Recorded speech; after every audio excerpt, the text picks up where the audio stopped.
My name is Ethan Miller, and just last week, my cousin Chad Thompson fired me. The way he smirked as he slid that termination letter across his polished mahogany desk, right there in the office I practically built for our family's company, felt like a punch to the gut. Chad, my own flesh and blood, had just taken over as CEO. His first act, to gut the most profitable department in the entire firm, the one I had poured my life into, all under the guise of restructuring. He called my skills misaligned with the new vision.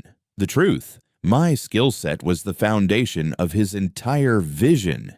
If you've ever felt that gut-wrenching betrayal from family, that sting of being dismissed by the very people who should lift you up, then hit that like button. Believe me, they had no idea what was coming.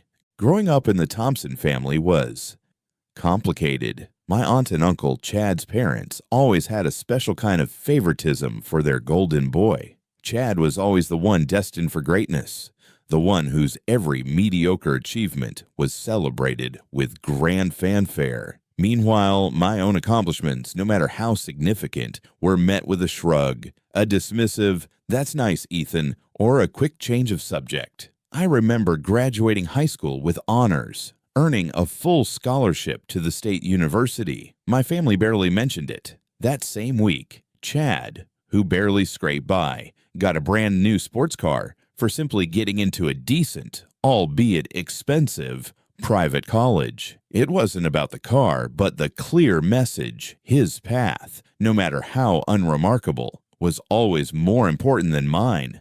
This pattern continued relentlessly. While Chad enjoyed a lavish college experience, partying and networking, I worked 2 jobs to cover my living expenses, meticulously studying engineering and business management. I was told that the family business, Thompson and Sons, a local construction supply company, needed grounded talent, implying I wasn't worthy of the same opportunities as Chad. When I graduated with top honors, my family celebration was brief, quickly overshadowed by their excitement over Chad's upcoming executive internship at a client's firm, an internship that was entirely arranged by my uncle. I joined Thompson and Sons not out of obligation, but a deep-seated drive to prove my worth. The company was floundering, stuck in outdated practices, especially in its logistics and supply chain. I saw a huge opportunity to modernize. I started at the bottom, learning every facet of the business.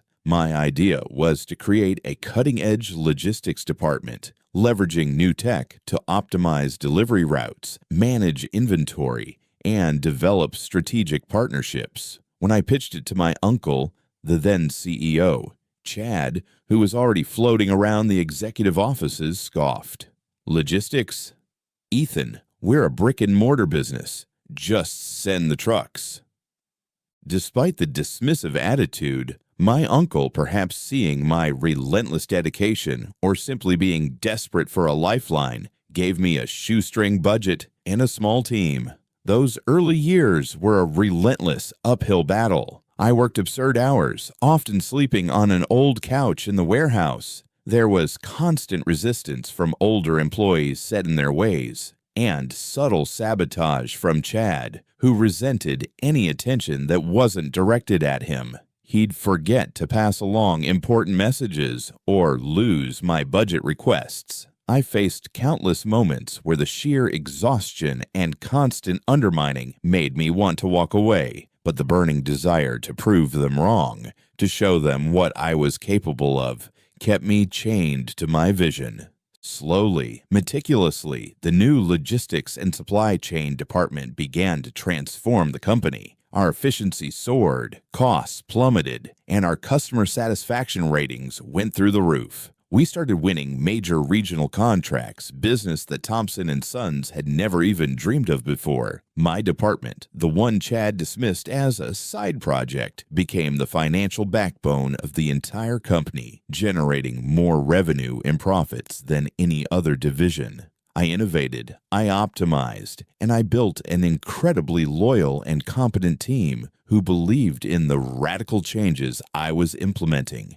And yet, despite the undeniable, quantifiable success, my family remained willfully blind. At family dinners, the conversation still revolved around Chad's latest brilliant marketing idea, which usually flopped, or his golf handicap.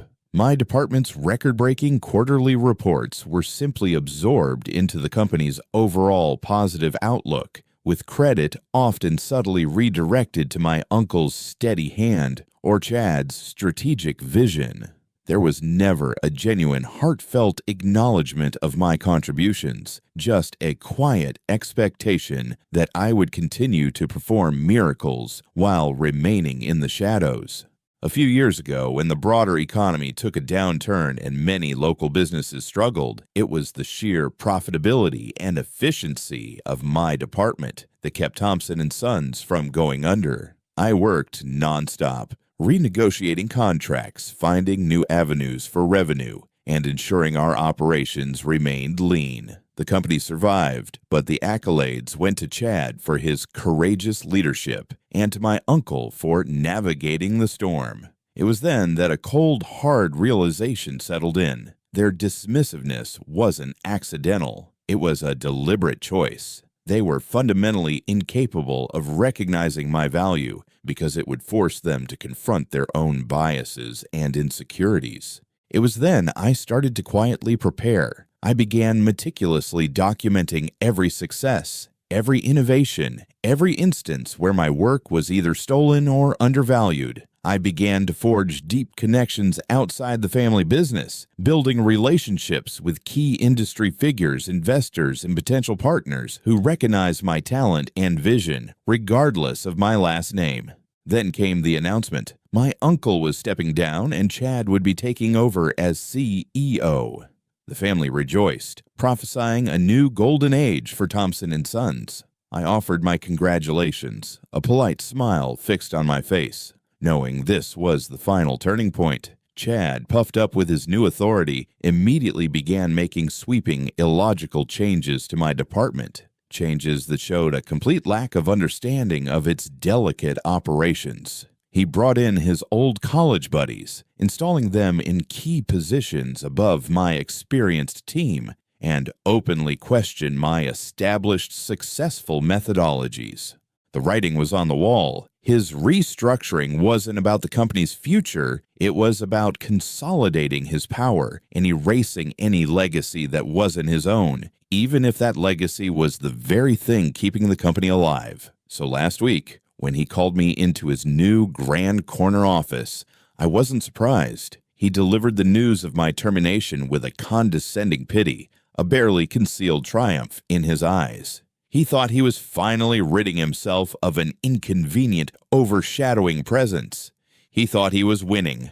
Little did he know he was simply opening the door to a reckoning that would leave him utterly exposed, and his panic would be almost too much to watch. The ballroom at the Miami Convention Center buzzed with the chatter of investors, major clients, and industry titans. It was Thompson & Sons' annual industry showcase, Chad's first big public address as CEO. He stood on the brightly lit stage, his tailored suit impeccable, a confident smirk plastered across his face. My aunt and uncle, beaming with unchecked pride, occupied a prime table directly in front, occasionally casting glances my way. A subtle look of dismissive pity in their eyes. They still saw me as the understudy, the one who tried but just couldn't measure up to their golden boy. I was there, unannounced, blending into the background, wearing a simple, understated suit. I wanted to see the full spectacle, to feel the manufactured hype they'd so carefully constructed. Chad began his speech, full of buzzwords and empty boasts. He droned on about a bold new era for Thompson & Sons, then with a dramatic flourish, unveiled his centerpiece, a multi-million-dollar initiative to revolutionize the company's logistics by investing in cutting-edge autonomous delivery systems and a new centralized distribution hub up north. He claimed this was his vision, the future of the company, the direct result of his strategic foresight. A ripple of impressed murmurs went through the room. My family's faces were alight with triumph. My aunt even whispered, "That's my boy," to my uncle, loud enough for a few tables around them to hear. Chad paused, soaking in the applause, clearly believing he was at the absolute peak of his success. Then, a voice, calm and clear, cut through the lingering applause. "A truly ambitious vision, Chad," I said, stepping out from the shadows and towards a microphone I'd arranged to be set up discreetly near the back. Every head in the room, including Chad's, swiveled towards me. His eyes, initially surprised, narrowed in annoyance when he recognized me. My aunt and uncle looked absolutely horrified, probably wondering what kind of scene I was about to create. "Ethan," Chad stammered, his confident smile faltering. "This is neither the time nor the place for personal interjections." He attempted to dismiss me with a condescending wave of his hand. "Oh, but it is, Chad. This is precisely the time and place," I responded, my gaze unwavering. "You've just unveiled a bold new era for Thompson & Sons, a multi-million-dollar investment in autonomous logistics, and a new distribution hub, haven't you?" I paused, letting the statement hang in the air, allowing the crowd to process my presence. What you failed to mention, however, is that this entire new vision you've presented, the technology you plan to invest in, and even the strategic partnerships needed to make it viable, were all originally developed and implemented by my former department, the one you just disbanded. A collective gasp swept through the ballroom. Chad's eyes went wide and the color drained from his face, leaving it a sickly, ashen gray. His mouth opened, but no sound escaped. My aunt and uncle, whose faces had been stiff with indignation a moment ago, now looked utterly shell-shocked, their proud smiles replaced by expressions of disbelief and dawning horror.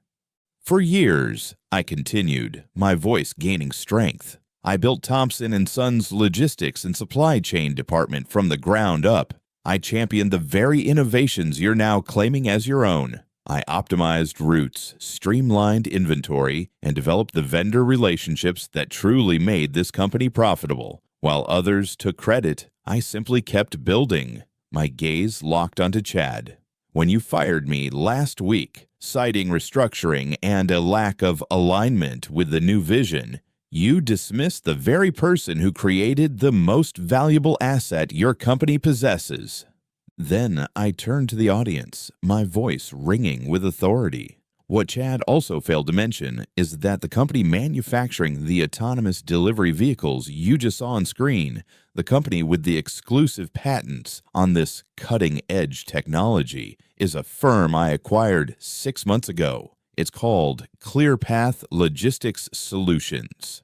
A murmuring erupted in the room, the sound of whispers and shocked exclamations. Furthermore, I added, projecting my voice above the noise, ClearPath Logistics Solutions has, as of this morning, secured the exclusive long-term contracts for supply chain management with 3 of Thompson & Sons' biggest clients. Clients I personally brought to the company through my work in the department you dismantled.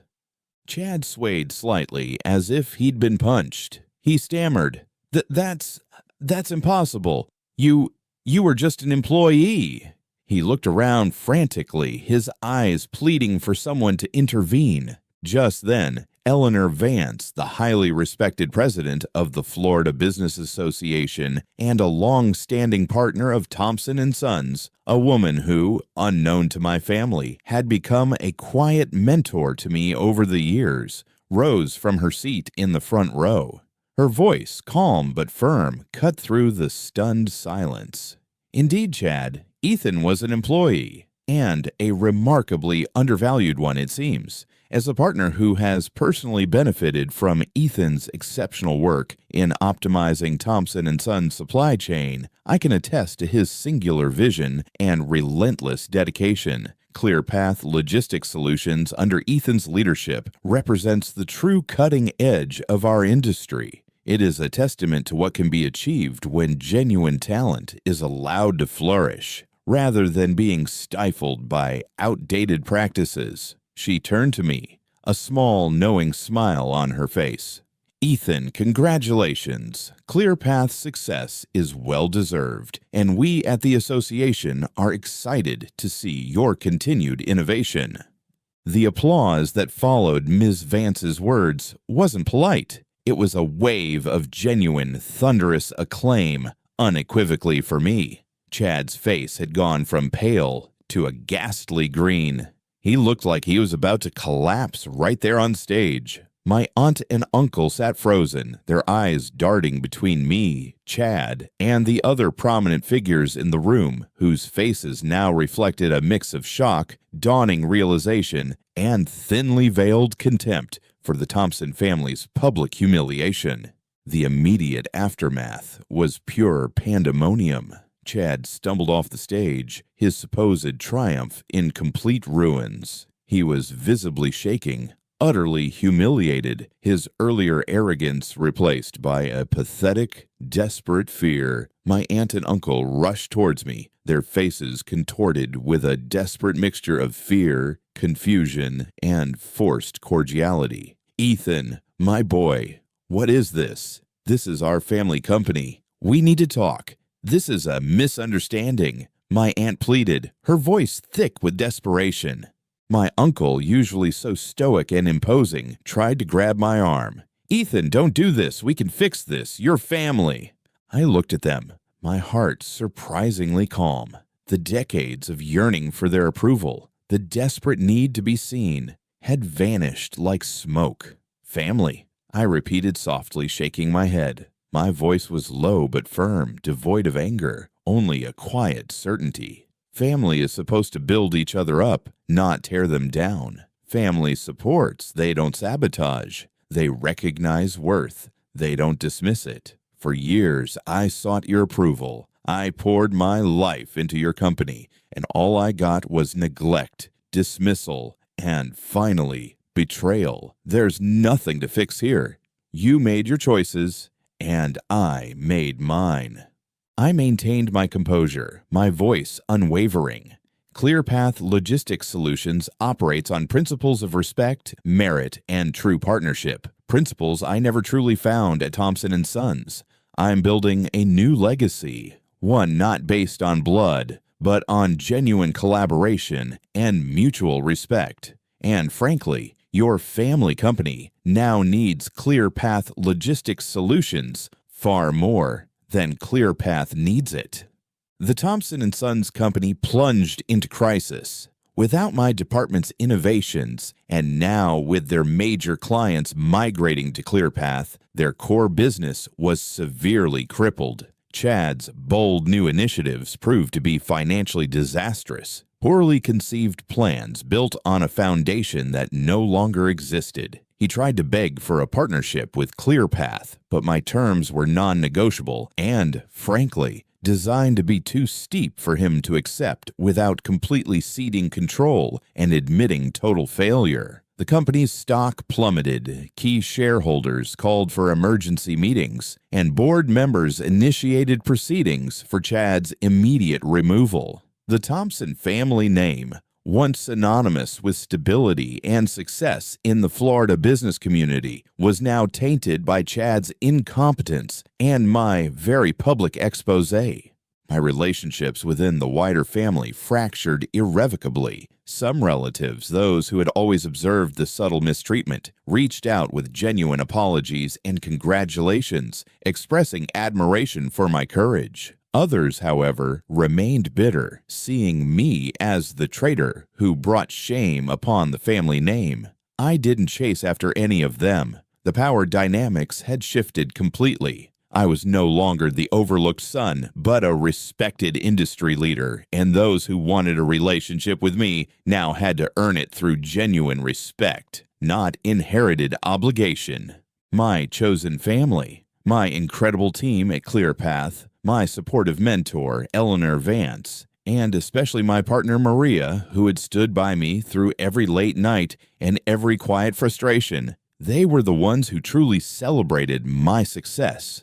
They were the ones who saw me, not just my connection to a famous family name. With them, I felt seen, valued, and genuinely loved. My life flourished beyond anything I could have imagined within the confines of Thompson & Sons. ClearPath Logistics Solutions became a resounding success, expanding across the nation, creating new jobs, and truly revolutionizing the logistics sector. The heavy burden of seeking external validation lifted, replaced by a profound sense of peace and self-worth. I was finally free. My story is a powerful reminder that your worth isn't defined by others, especially by those who refuse to see it. It's about taking the pain of betrayal and channeling it into purpose, building something so undeniable that it speaks for itself. It's about understanding that sometimes the biggest acts of self-love are setting firm boundaries, even with family, to protect your own peace, potential, and future.